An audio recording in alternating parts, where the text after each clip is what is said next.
Bhagwan Shri Yogi Ramsuratkumar ki jai. Yogi Ramsuratkumar, Yogi Ramsuratkumar, Yogi Ramsuratkumar, Jaya Guru Raya.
Yogi Ramsuratkumar, Yogi Ramsuratkumar, Yogi Ramsuratkumar, Jaya Guru Raya.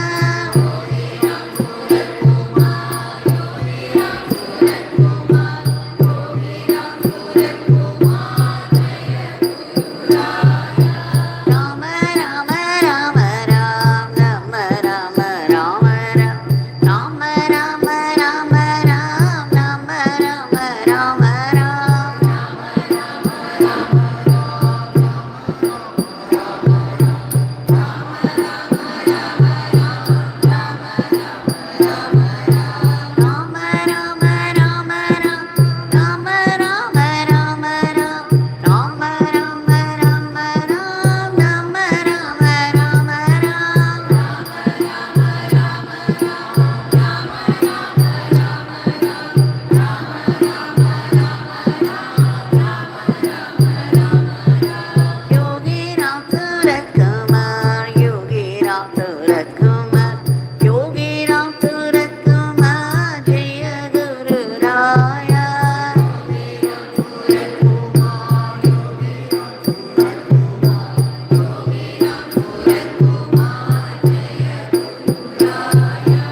Bhagwan Shri Yogi Ramsuratkumar ki jai.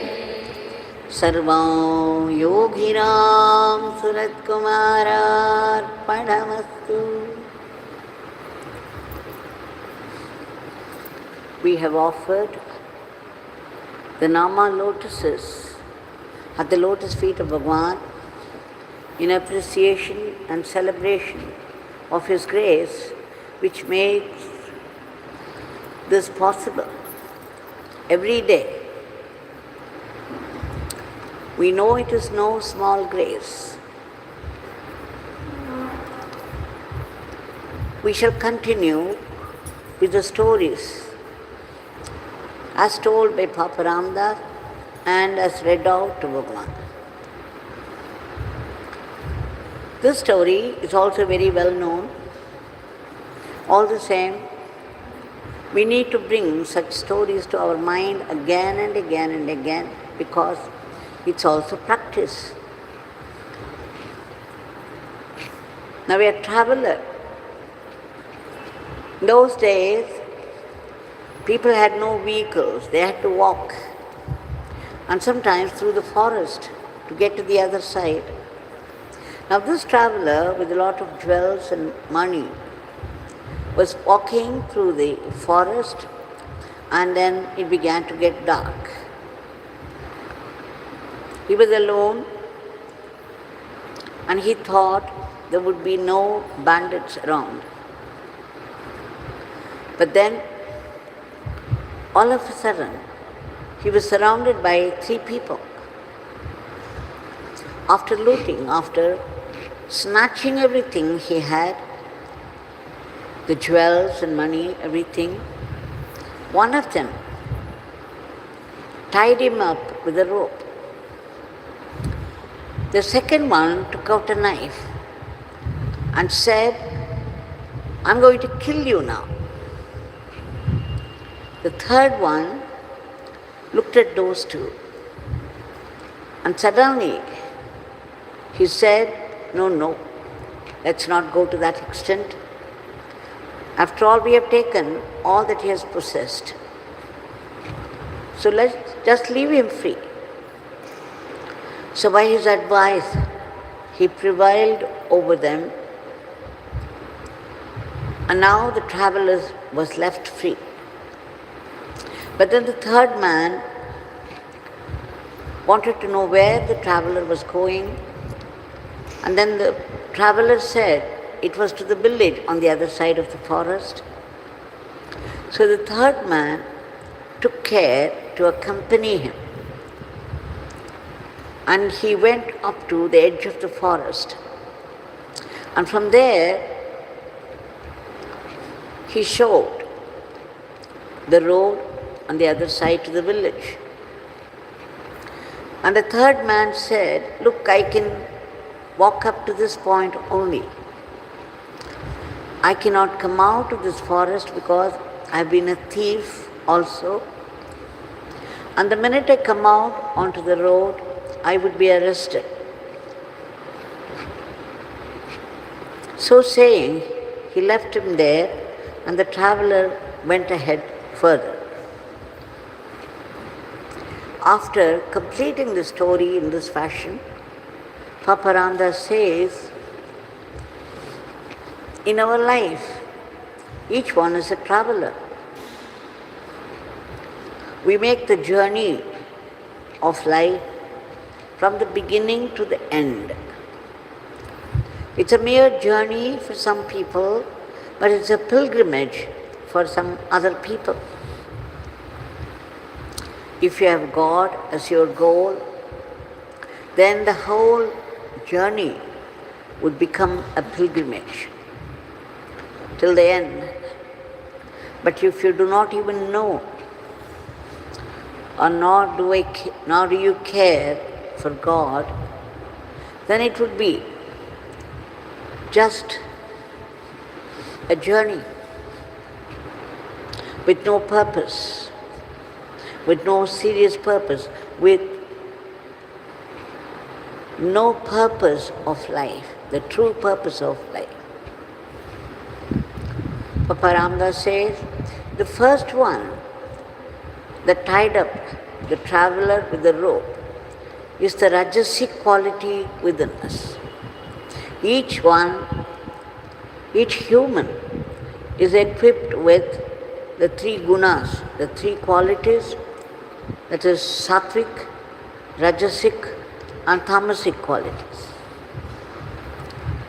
Now the Rajasic quality will tie up the man to the desires of the flesh, to the desires of the world. So any desire that we develop for any object of the world or any person of the world is because of our Rajasic quality.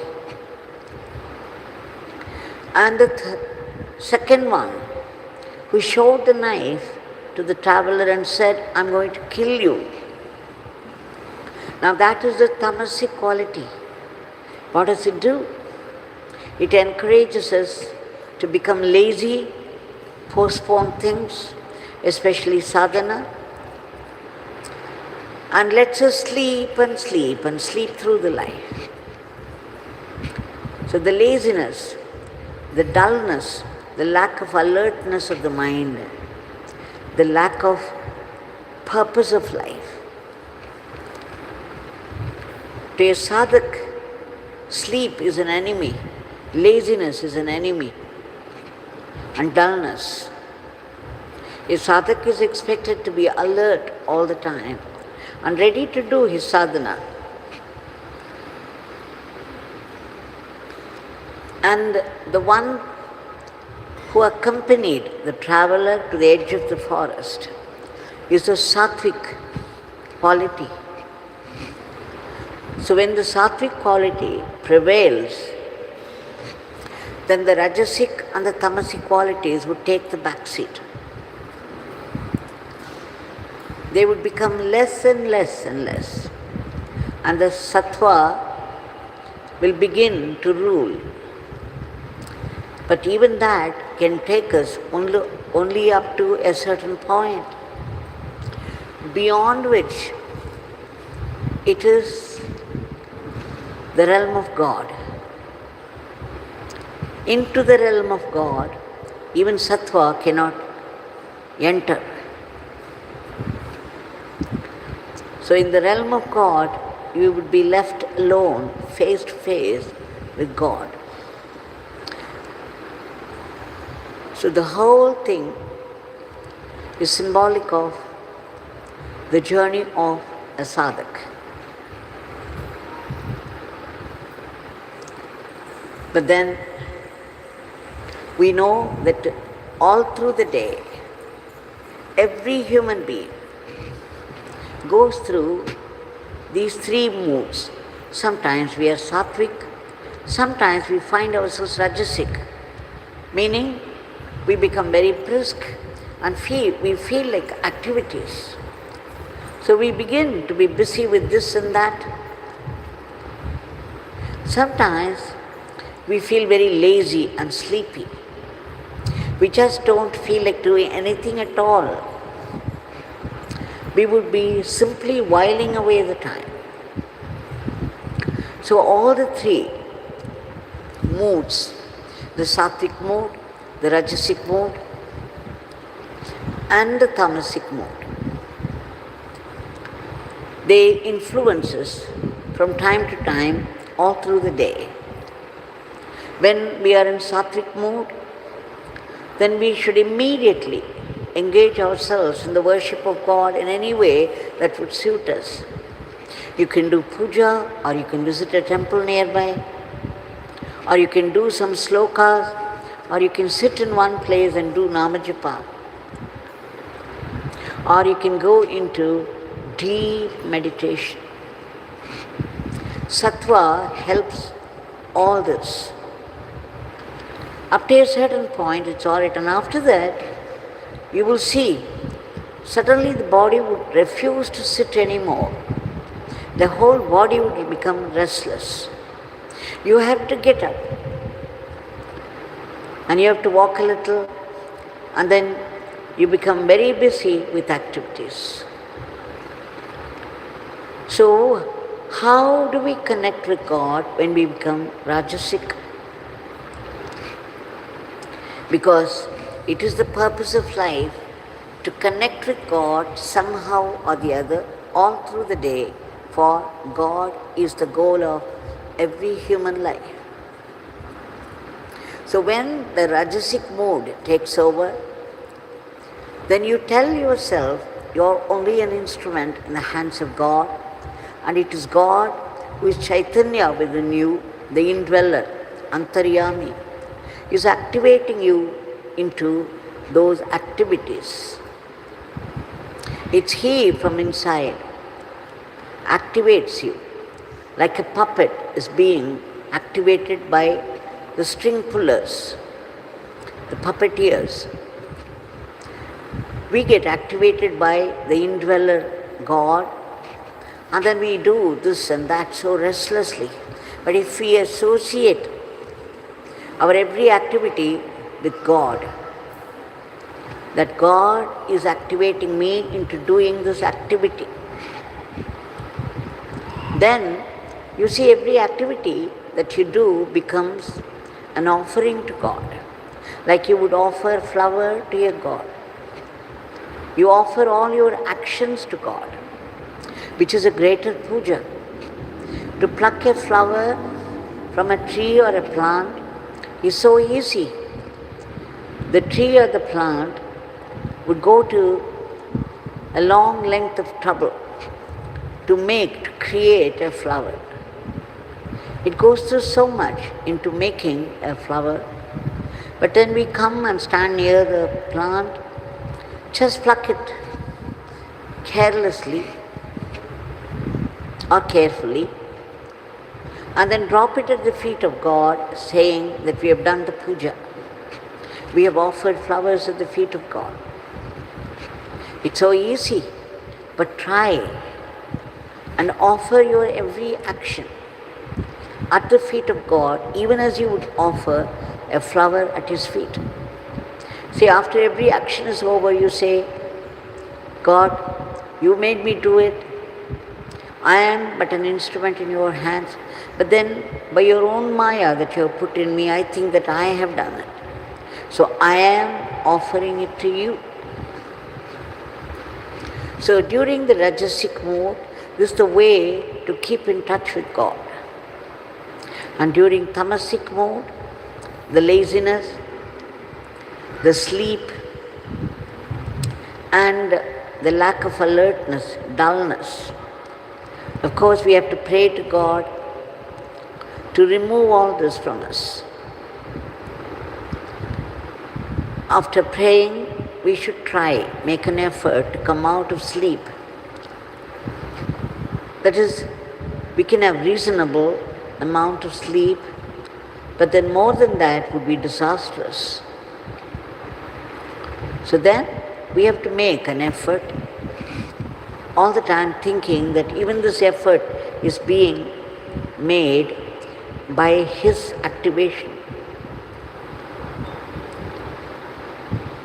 Or when you have to sleep, after all sleep is necessary, during sleep so much healing takes place in the body. So sleep is absolutely necessary, especially if you are taking food 3 times a day, then you have to sleep long hours. When your sleep becomes less and less, your food also will become less and less. Or the reverse is the truth. When you take less and less food, you will be awake more and more. But your reasonable sleep can also be offered to God. Say, God, this body is tired, it has to go to sleep, but even this is being done by you. And this, in case I think that I am going to sleep, I am offering even this sleep also to you. And as soon as you wake up, you think that Bhagwan has put you to sleep and Bhagwan has woken you up now. So all the 3 moods, we have to keep ourselves connected with God. When we do that, for a woman, for a housewife, the whole house is a gift of God. The house is His temple. And whatever work you do there, be it cooking or washing or serving other people or cleaning the house, think that you are doing all this for the temple of God. You are cooking for Bhagwan. When you serve the food as prasad to your own relatives, think that it's He who is eating it through their mouths. And whatever else work that you do, think that you are doing it in His temple, as His Seva. Then the whole day, the drudgery of the work of a housewife would become a puja to God. And all through that, you keep chanting His name. What more do you need? This is tapasya in itself. And a man who goes to the office, while going to the office, you can keep chanting the name. And as soon as you enter, think that the whole office belongs to you, God, it is yours. And the work that I am going to do here is your work. Kindly accept it as my puja to you. And then start to work. Bhagwan used to say that everybody is doing only Father's work, because the whole cosmos is His, and whatever work is available there is His work. And knowing it, you do it as service to Him. And when you have to leave the office after the work is over, immediately you tell Him, Bhagwan, I have done the work here and I am offering it to you. Kindly accept it as my seva to you, as my puja to you. And then again, while going back, we keep chanting the name, because while traveling, the Nama also helps you not to get into any accident. It protects you. A mantra is that which, when chanted, recited, it protects the person, the chanter. Mananat trayate yati mantra. So, it protects. So you see, all through the day, you have done so much for God now. While traveling to the office, you have been chanting, and in the office, you have been serving Him, you are doing His seva.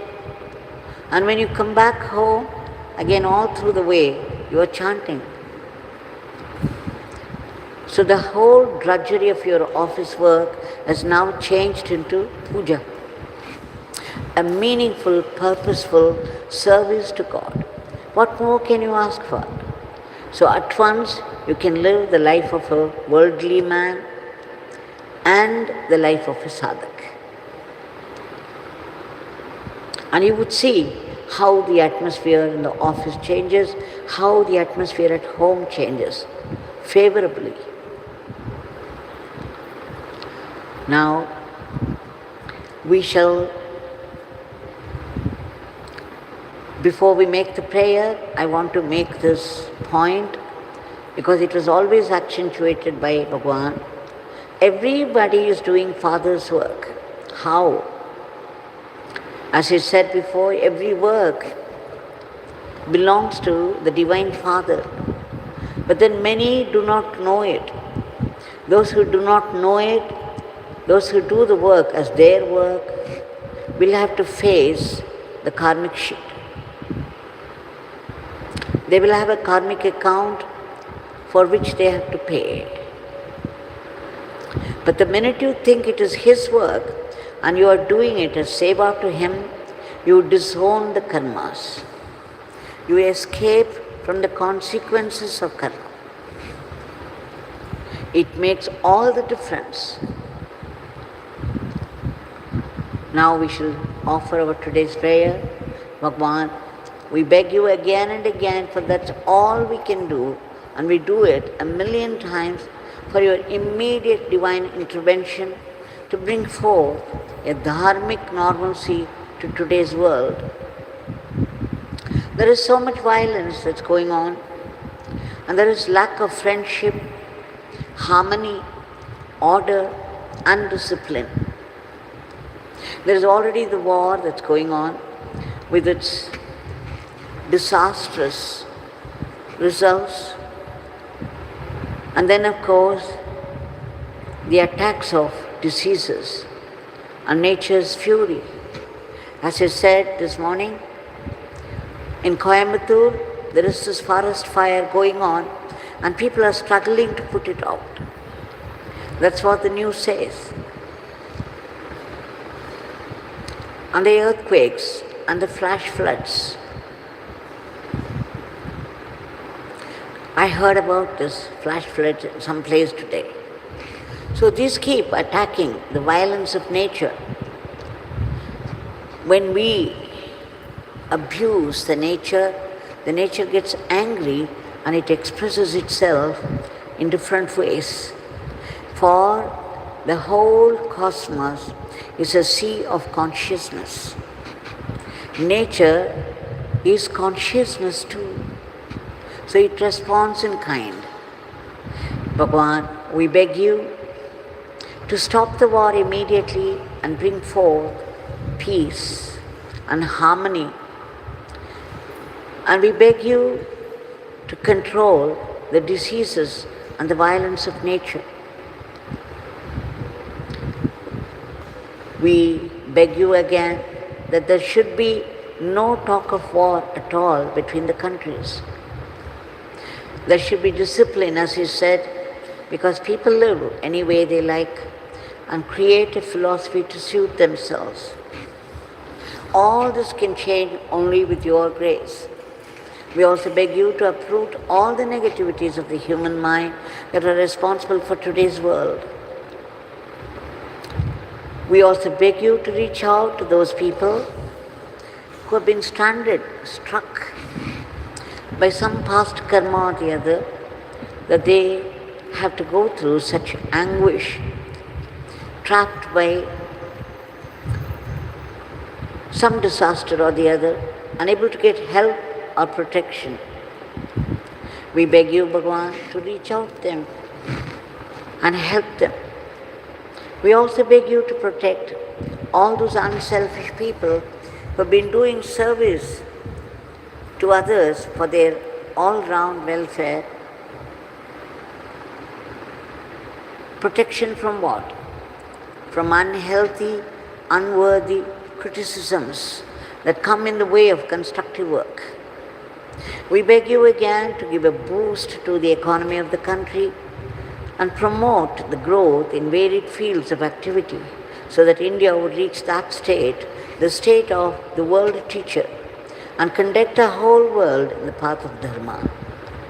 We also beg you to bless us for ceaseless and joyful chanting of your powerful name, an unbroken remembrance of your Leelas and teachings, so that all that would become our Atma Shakti. We also beg you, Bhagwan, to bless us to be only Satwik instruments in your hands and not Rajasic or Rakshasic elements. And Bhagwan, please bless us to run our everyday life as an offering to you and not be caught by the temptations of Maya. We also seek that ultimate state of being, the state of bliss and peace of yours, but then we are not pure in our mind. There is so much desire, jealousy, anger, fear, passion, and utter selfishness. You have declared that the Nama of the Divine, is a very powerful weapon to destroy our past sins and prevent us from further sins.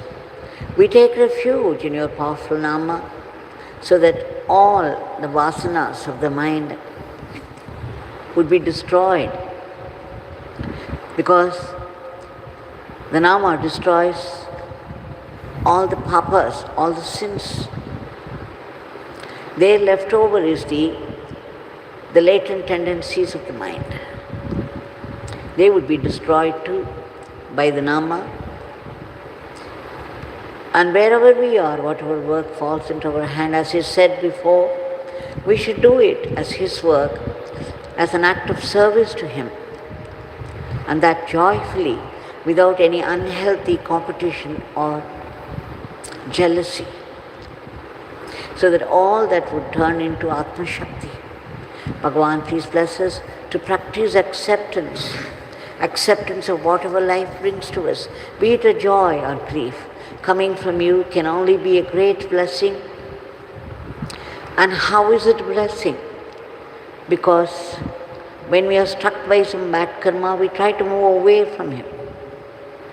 Somehow the mind doesn't feel like chanting the name, doesn't feel like any connection with God. Some laziness takes over, or sleep, and we waste time in entertainments. Now, the Nama, the adversity that we have to go through, will give a slap to us, wake us up out of this tamasic mood, and push us towards God. So, it's for our greater good and for closer kinship with God. Bhagwan, please bless us to be able to find your vibrant presence everywhere and in everything, and to know that it is your will, your sankalpa, that's behind all the happenings of life and the world. Bhagwan, you have said for those of us who chant your name and do service to you, that your Father would convert all the adversities into great blessings. Please bless us to be grateful to you, even for the adversities of life. We also seek your powerful blessings for all the species of the cosmos, in whatever state of misery they are, to be lifted to a higher plane. And finally, we seek that freedom from the vicious cycle of births and deaths and the tyranny of ego, the I and mine that does so much Atma Hani. We have to get over this to become Atma Jnani. So how do we do that? We have to keep chanting the name and begging God for destroying our Aham Bhava and promote our Atma Bhava. Bhagwan, please bless us with that immortal life, that eternal living and eternal servitude to you, that eternal supreme Brahman. Jai Yogi Ramsuratkumar.